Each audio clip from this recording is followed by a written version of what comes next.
Siya nga ba talaga ang pinakamahalaga? Ano ang iyong prioridad sa buhay? Ang natatagong kayamanan at ang perlas sa verses 44 hanggang 46. Ang kayamanan ng pinakamahalaga sa tao. Ito ang kanyang hinahanap, pinagpapagalan at ginagawa ang lahat. Mapanatili lamang niya iyon. Noong panahon ni Jesus ay wala pang mga bangko. Itinatago ang mga tao ang kanilang mahalagang pag-aari sa pamamagitan ng pagbabaon o paghuhukay sa lupa. Ito ay para maproteksyonan ang mga sumasakop sa kanilang mga kaaway. At kung mamatay ang buong sambahayan, ang kayamanang itinago ay malilimutan na. Kaya ang pagkakatagpo o makakita ang nakabaon kayamanan ay isang masayang insidente. Ang pinakamasayang yugto ng ating buhay ay matatagpuan ang natatanging kayamanan. Ayon sa parabola, nang makita ito ng tao, itinago uli. Umuwi at ipinagbili lahat ng ari-arian upang mabili niya ang bukid na may nakatagong kayamanan. Isang mangangalakal ang naghahanap ng mamahaling perlas at nang makita iyon, umalis saglit at ipinagbili ang lahat ng kanyang ari-arian at binili ang perlas. Ang perlas ay mahalagang bagay noong unang panahon. Ito ay simbolo ng royalty and great wealth. Sa verse 44, aksidente lang ang pagkahukay niya ng kayamanan, samantalang sa verses 45 to 46, ang mangangalakal ay sadya niyang naghahanap ng mamahaling o mahalagang bagay. Maraming tao ang naghahanap ng katotohanan at kahulugan ng buhay. Sa parabolang ito, ang nagsasabi na ang relasyon sa Diyos ang pinakamahalaga sa lahat. Ang Diyos ang pinakamahalagang kayamanan. Ang kaharian ng Diyos ay gaya ng paghahanap ng kayamanan sa bukid. Ang kaharian ng langit ay pagkatuklas ng mamahaling perlas. Ipagbili ko lahat ang aking yaman, makantang ko lang ang kaharian ng Diyos. Isipin mo na ikaw ay isang masugid na kolektor o isang negosyante. Sa loob ng maraming taon, naghahanap ka ng isang partikular na ari-arian. Maaaring ito ay isang prime lot sa syudad. Isang orihinal at napakapambihirang kotse. O kaya ay isang natatanging limited edition collector's item na alam mong magbibigay sa iyo ng yaman habang buhay.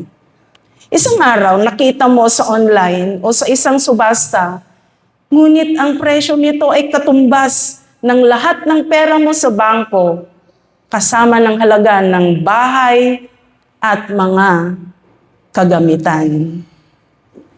Mga kapatid, ang taong nakakita ng perlas ay hindi nang hinayang ibenta niya ang lahat. Bakit? Dahil alam niyang masigit na halaga ang perlas kaysa sa pinagsama-samang halaga ng mga binitawan niya. Sa modernong buhay, marami tayong kinukolekta. Karera, reputasyon, pera, at material na bagay. Pero kapag natagpuan mo na si Jesus at ang kanyang kaharian, marirealize mo nang lahat ng naipon mo sa mundo ay barya lamang kumpara sa halaga ng kaligtasan. Ang pagsunod kay Kristo ay hindi lugi na transaksyon. Ito ang pinakamatalinong desisyon na gagawin mo dahil ipinalit mo ang pansamantalang kayamanan para sa walang hanggan. Ang buhay na kasama siya ay walang katumbas na halaga. Handa mo bang bitiwan ang makamundong kayamanan, kapalit ang pagsunod sa Diyos para sa iyong kaligtasan? Mayroong 3 uri ng pangingisda. Ito ay karaniwang ginagamit natin.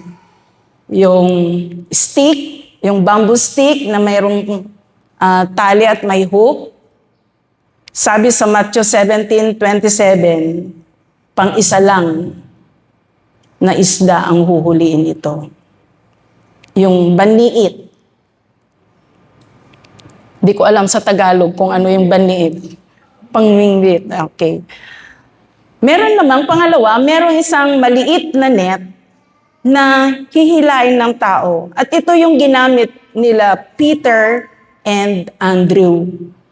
Sa Matthew 4, verse 18, konti lang ang mahuhuling isda. Ang pangatlong net, sa Matthew 13:47, ito ay hinihilan ng barko o kaya bangka. Ang kaharian ng Diyos ay parang malaking lambat. It moves silently through the sea of humanity. Hinuhuli ang lahat ng tao sa lambat na ito upang makarinig ng mabuting balita ng salita ng Diyos. At makakasalamuha at ma-expose sa buhay Kristiyano. Naglalayag ito upang makahanap pa ng maraming tao na mahuli pa. Sabi ni Jesus, kung puno na ang lambat, dadalhin ito sa pangpang upang pilian, ihiwalay ang mabubuti at itapon ang masasama. Hindi lahat ng nahuli ng lambat ay mabubuti. Kagaya ito ng paghagis ng mga mangingisda sa kanilang lambat sa dagat, marami din silang huli. May tuna, may salmon, may pusit, may hipon, ngunit mayroon ding plastic bag na punong-puno ng basura, diaper, janitor fish, at iba pa. Kaya pag dinala sa pampang, pipilian nila ang mga huli o laman ng lambat.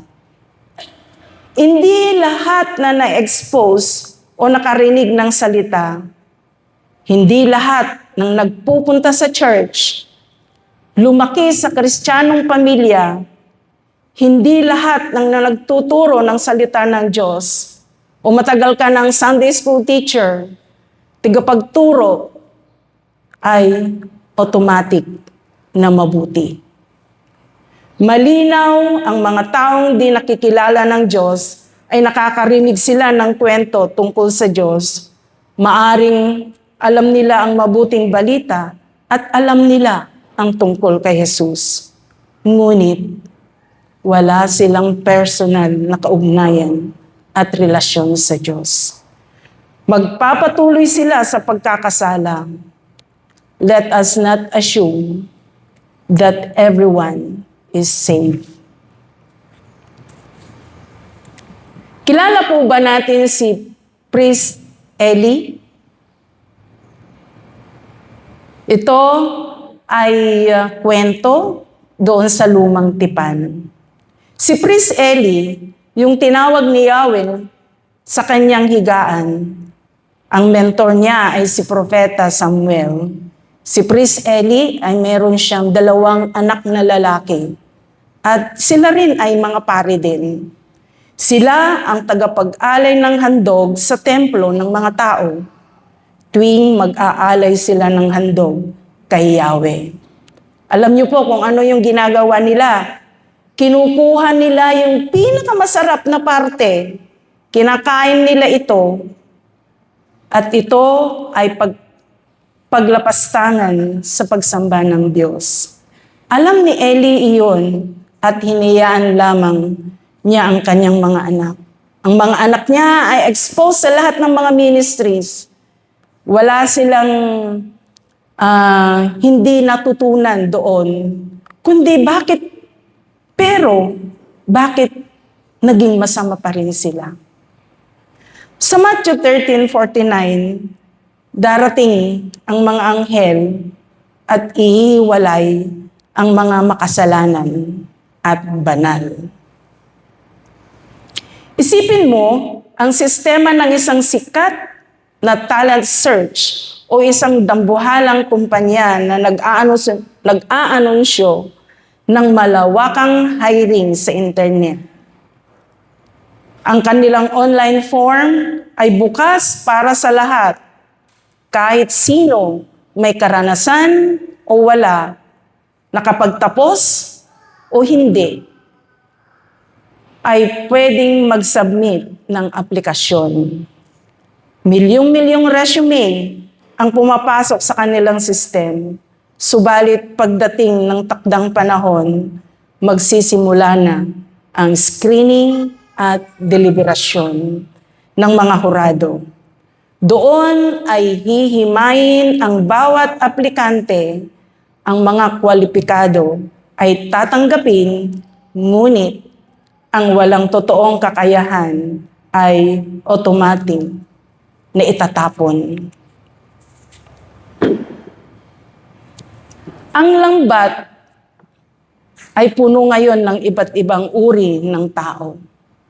Subalit tandaan natin ang pagiging bahagi ng grupo ay hindi garantiya. Darating ang araw ng final screening ng Diyos. Hindi titignan ang mga anghel kung gaano kakadalas umupo sa simbahan, kundi kung tunay bang binago ng Diyos ang puso mo. Huwag nating hintayin ang araw na iyon upang malaman kung tayo ba ay kabilang sa mga itatapon o sa mga iipunin sa kaharian ng Diyos. Kayamanang bago at luma. Ano yung lumang kayamanan? Ito ang mga pangako ng Diyos noon pa man, ang katotohanan ng kanyang pag-ibig, ang kanyang kautusan, at ang mga kwento ng katapatan ng mga tao sa lumang tipan na hindi nagbabago ang bisa. Ang bagong kayamanan, ito ay sariwang karanasan ng biyaya sa pamamagitan ni Jesus, ang kapangyarihan ng banal na Espiritu ngayon, at ang bagong pag-asa na nararanasan natin sa araw-araw. Sa verses 51 to 52, tinanong sila ni Jesus kung nauunawaan nila ang lahat ng parabola. Sabay-sabay silang sumagot ng opo. Kayo po, nauunawaan po ba natin ang parabola? Sagot ni Jesus, mabuti at nauunawaan ninyo. But there's more. Gusto ko na hindi lamang alam ninyo ang katotohanan, kundi maglingkod kayo gamit ang katotohanan. Turuan niyo sila tungkol dito.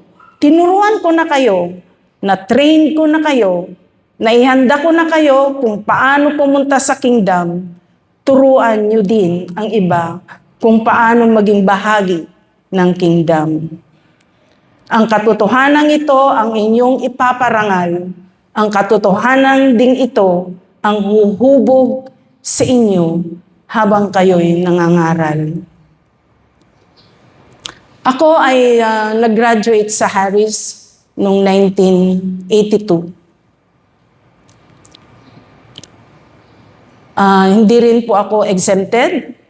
Marami pong pagkakamali. Ngunit gamit aking karanasan sa Panginoon kung paano niya ako tinulungan, sinagip at pinatawad. Ito ang katotohanan ng aking ipapangaral. Naalala ko noon na bago kami pumunta sa aming destino, nagkakaroon kami ng orientation. Ito ay nagamit ko noong 1992 after 10 years. na minsan, isang gabi, merong taong pumasok sa aming tinitirahan sa Bantog Parsonage. 11-month-old na yung aking panganay. At hindi ko rin inaasahan na mayroong mangyayari sa amin nung gabi na yun. Usong-uso pa noon ng mga magnanakaw. Inaakyat nila. Hindi ko alam bakit isa ako doon sa pinili nung umakyat. At iba ang pakay niya sa akin. Gusto niya akong i-rape. So, sa aming pagbubuno, hinihiga niya ako, bumabangon ako, gusto niyang talian ng bibig ko, hindi niya maitali-tali dahil napakakapal yung tuwalya na ginamit niya. Nakita lang niya doon sa kwarto. Nung nakarating na ako doon sa dulo, natrap na ako, wala na akong pag-uusugan kasi nakarating na ako doon sa dulo ng bed. Biglang nagpalting yung sa isip ko na pag mayroong magtangka sa iyo na mag-rape, ang sabi niya ay, don't resist. So nagtangka ako na gusto ko rin yun. Sabi ko, sige, kung yan ang gusto mo, ibibigay ko. Alam niyo po, ang reaksyon ng lalaki, hindi na niya ako pinilit, kumalma na siya. Tapos nakita niya yung nakalagay doon sa table ko na mga wallet, pero walang mga laman yun, mga barya-barya lang. Pero meron akong isang shoulder bag na kung saan nandoon yung mga collection ko for tuition fee. Binigyan ko siya, sige, sabi ko sa kanya, sige, kunin mo na ito, umalis ka na, baka maabutan ka pa ng mister ko. Kakong ganun. So, inabutan ko siya ng tig-100. Nung nakita niya, inabot niya agad at bumaba. Pero pagdating niya doon sa gitna, binalikan niya ako ulit. Sabi niya, wag mo akong itutulak, wag kang susunod sa akin. Sabi niya sa akin, sige, bumaba ka na. Kakong ganon. So, dagli-dagli na siyang bumaba at nakaalis na siya. Ang sabi ko, Lord, thank you. Niligtas mo kami. Ang sabi ng lola ko nung nakita niya ako na may dugo yung aking duster. Kasi nakita nung pumasok sa bahay yung kutsilyo na nasa kusina namin na luma na siya, na yupi-yupi na. Pero nung tinutok niya sa akin, hinawakan ko yung dulo. Sabi ko, wag mong gagawin yan sa akin.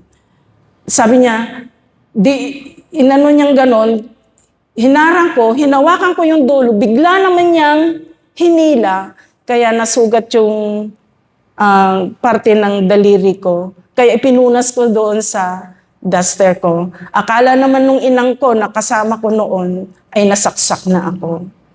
The time na nakaranas ako ng ganon, pinakalman ni Lord. Kinumpose niya ako, hindi ako nakaramdam ng nervyos, pero pinaglaban ko pa rin na ililigtas ako ni Lord. Ang sabi niya, hindi ka ililigtas ng Diyos mo na yan. So nagpilitan kami, pero ang nangyari pa rin, ang kapangyarihan ni Lord. Pangalawang karanasan ko, 3 major kasi yung aking 3 major experience. Pangalawang karanasan ko sa buhay, at ito ang madalas na ginagamit ako ni Lord every time na ako ay tumatayo. Noong 2011, from 1992 hanggang 2011, ilang years na yon? Ilang years po? 9 years. Yung nangyari sa akin after 10 years, ano kayang taon naman nung susunod na pangyayari sa buhay ko? So 2011, nung isang gabi na naman na nagtapat ang aking asawa, sabi niya humihingi ng kapatawaran sapagkat nagkasala siya sa akin. Ang sabi niya, meron ng half-sister ng mga anak mo. Nung narinig ko na yon, hindi pa ako ganun apekto. Parang chill lang sa akin. Sabi ko ganon. Ganyan ka, hindi mo na ako mahal? Yun lang yung nasabi ko. Pero napansin ko sa kanya na araw-araw hindi na siya nagkukwento sa akin kung ano yung kanyang mga aktibidades for that week. Nakayuko, nag-overtime siya sa computer na naglalaro. Hindi siya makatulog. Kinabukasan, doon ko naramdaman ang sakit na yung sinabi niya. At bumuhos ng maraming luha. Pakiramdam ko noon, isang timba yung luha ko nung narinig ko. Pero, that moment, hindi ako nag-isip na hihiwalayan ko siya. Pinaisip ulit ni Lord sa buhay ko, sa puso ko, kung paano maibabalik yung dati naming magandang samahan. Kung wala si Kristo sa buhay ko that moment at sa mga pagsabi na yon sa akin, siguro naisip ko din na, o di sige, di hiwalay na tayo, wala na tayo. Maaring ganon ang sasabihin ko. Pero pinaisip ni Lord na sige, pinalangin, maraming nananalangin kung paano may iayos at kung paano ko siya patatawarin. At yun ang aral na tinuro sa akin ni Lord. Paano tayo magpatawad sa mga taong nakasakit sa ating damdamin. The healing process is not so easy. Ito ang pinakamahirap na ginawa ko sa buhay ko, ang pagpapatawad. Pero hindi hinayaan ni Lord na patigasin ang aking puso, kundi unti-unti niyang pinalambot, tinanggap, pinatawad, at bumangon muli at naiayos ng mas masaya pang pagsasama ng aming pamilya. Pangatlo, 2021. Dito ko naranasan na muntik-muntik na akong mamatay that time, yung na-COVID ako. 10 days ako na nasa ICU. May 31, pumunta na ako kinonfine na ako sa hospital, sa isang public hospital.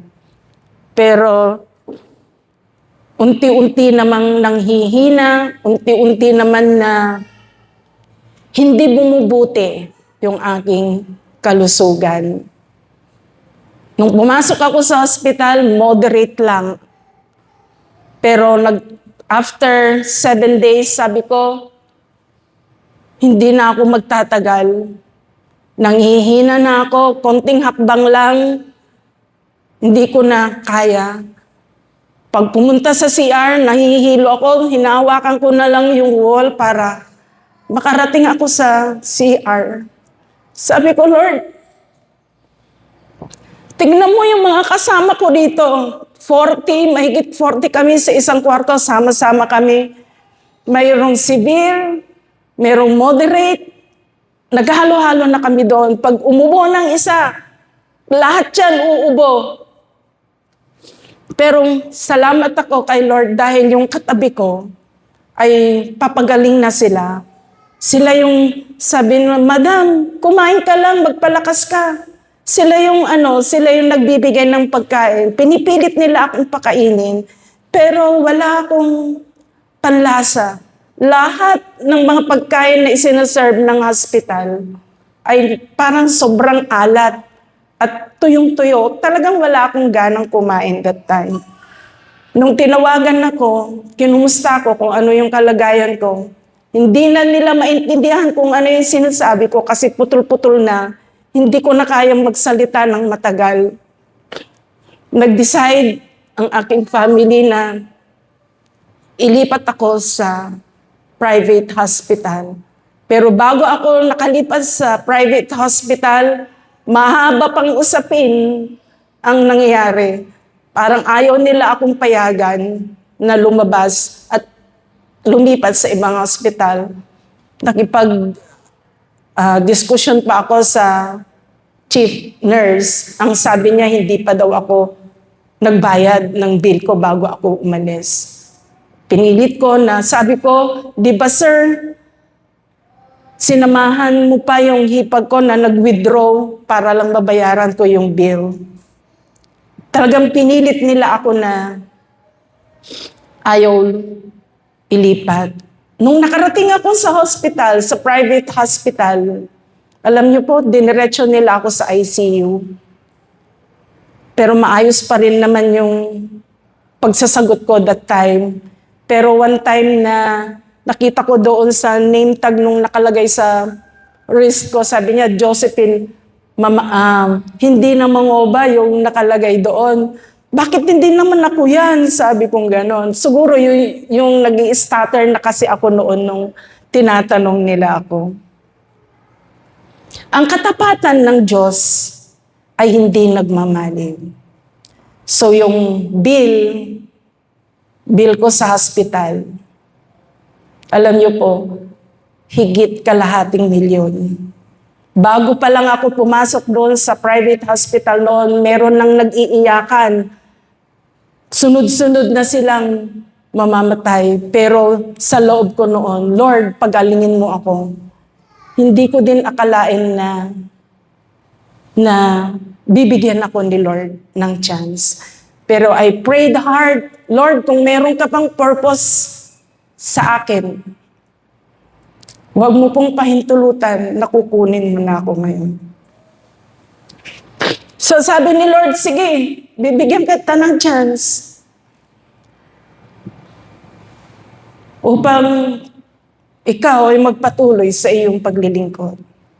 So from 2021 up to present, narito ako, tumatayo sa iyong harapan. Praise God sa opportunity na binigay mong buhay sa akin at patuloy mo akong ginagamit. Ang mga kwentong ito ay ginagamit ng Panginoon upang maipahayag ang kanyang katapatan, ang kanyang kabutihan sa buhay. Tinatawag tayo ng Diyos na maging masigasig sa pag-aaral ng kanyang salita upang maging handa tayong magbahagi sa iba. Ang karunungang ibinibigay sa atin ay hindi para itago, kundi para gamitin sa paggabay ng ating pamilya, pagpapatatag ng iglesia, at pag-akay ng mga naliligaw ng landas tungo sa kaharian ng Diyos. Para kanino ang kaharian? Una, the kingdom is for them who knew the worth of real treasure. People who are willing to give up all, willing to change your life, willing to deny themselves and take up the cross to follow Him. Number two, the kingdom is for them. For those who hear and obey. Ito yung Shema. The kingdom, number three, the kingdom is for the real one. Dahil andito tayo ngayon, lahat sa church doesn't give us the right to assume that you and I are believers. O tunay na ang church ay isang lambat. Hindi sapat na nasa lambat ka lang. Masaya ako magkakasama tayo sa lambat at makakarinig tayo ng kanyang mga salita. Ngunit mananalangin tayo na hindi lamang tayo dito sa lambat, kundi mapili tayo para sa kingdom of God. Sa ating teksto ngayon, araw, sa Mateo 13, 44 to 52, pinapakita sa atin ng Panginoong Hesus ang isang kayamanan na hindi kumukupas, hindi nananakaw at hindi mawawalan ng halaga kailanman, ang kaharian ng langit. Sa pamamagitan ng 3 maikling kwento, talinghaga, ay ang natatagong kayamanan, ang mahalagang perlas at ang lambat. Binubuksan ni Jesus ang ating mga mata sa 3 mahalagang katotohanan.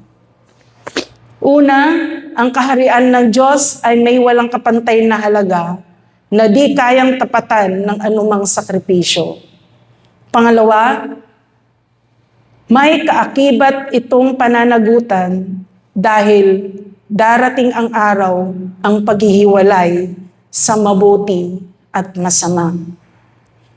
At pangatlo, ang pagkaunawa sa katotohanan ito ay nagbibigay sa atin ng tungkulin na ibahagi ito sa iba. Maging handa nawa ang ating mga puso na suriin kung nasaan nga ba ang tunay nating kayamanan. Ang mga talinghagang ito ay hindi lamang kwento, kundi isang matinding hamon at paanyaya. Ang kaharian ng langit ay narito na.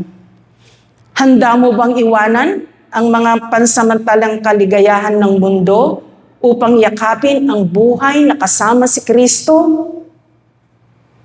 Kasalukuyan pang nakaladlad ang lambat ng Ebanghelyo, ngunit hindi magtatagal at hihilain na ito pabalik sa dalampasigan.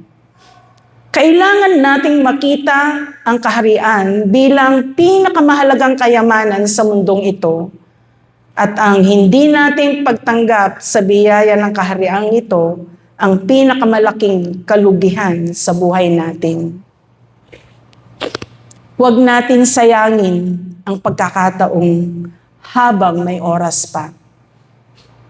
Ipamuhay natin ang buhay na nagpapatunay na si Jesus ang ating pinakamahalagang perlas at ang kaharian ng Diyos ang ating tunay na kayamanan. God's kingdom is built by means of grace. Grace is free, but it is never cheap. May God welcome us all into His kingdom. Sa ngalan ng Ama, ng Anak, at ng Espiritu Santo. Amen.